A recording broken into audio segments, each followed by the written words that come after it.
The Bible says that we are to tell the Exodus story to our children in every generation. You shall tell your son in that day, saying, It is because of that which Adonai did for me when I went forth out of Egypt. Jacob brought his family to Egypt to be with his son Joseph, who had become viceroy, second to the king of all Egypt. Over time, the children of Israel multiplied in the land of Egypt. Pharaoh feared, because the Israelites were becoming too many and too mighty. He started to oppress and enslave them as a way of weakening them. The Israelites were forced to build cities, erect monuments, construct roads, work in the quarries, and hew stones. Despite all this, the Israelites continued to grow in numbers. So Pharaoh passed a law that all male babies of Jewish mothers be killed. Jacob's great-grandson, Amram, who married Jochebed, had a daughter Miriam and a son named Aaron. Jochebed gave birth to a third child. To save him from being killed by the Pharaoh's soldiers, she placed him in a basket which she hid among the reeds at the edge of the Nile River. When Pharaoh's daughter came to bathe in the Nile, she discovered the baby. She called the baby Moses, which means drawn from water, and decided to raise him herself in the palace. She hired the baby's mother, Jochebed, to be his nurse. As Moses grew, Jochebed taught him about his Jewish heritage. The suffering of the enslaved Jewish people increased. When Moses was 80 years old and his brother Aaron was 83 years old, they entered the palace of King Pharaoh to deliver a message.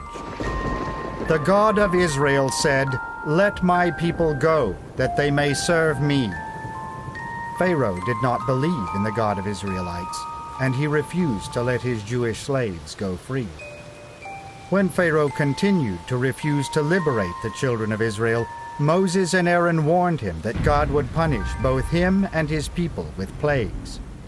First, the waters of the land of Egypt turned into blood. Then the entire land was covered by the plague of frogs. The third plague had lice crawling forth from the dust to cover all of Egypt. Despite the plagues, Pharaoh refused to let the Israelites go.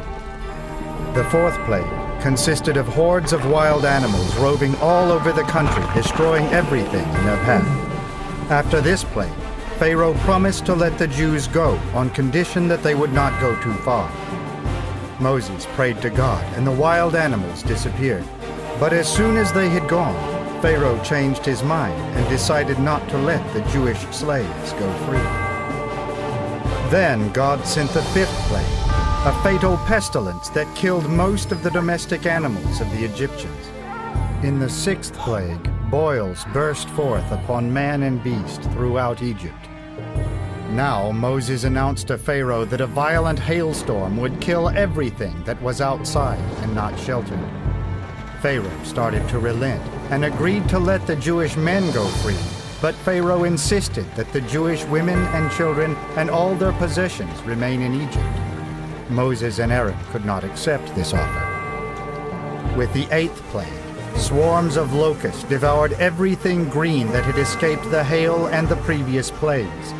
The ninth plague was a blanket of darkness that enveloped all of Egypt except for Goshen, where the children of Israel lived.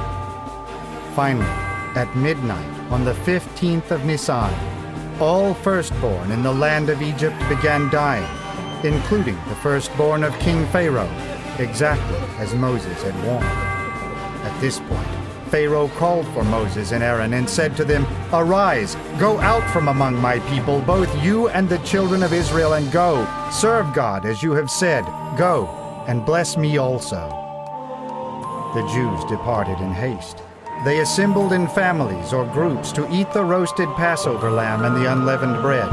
Then, after the sun rose on the 15th day of the Hebrew month of Nisan, the Jewish nation rose together to leave the land of Egypt.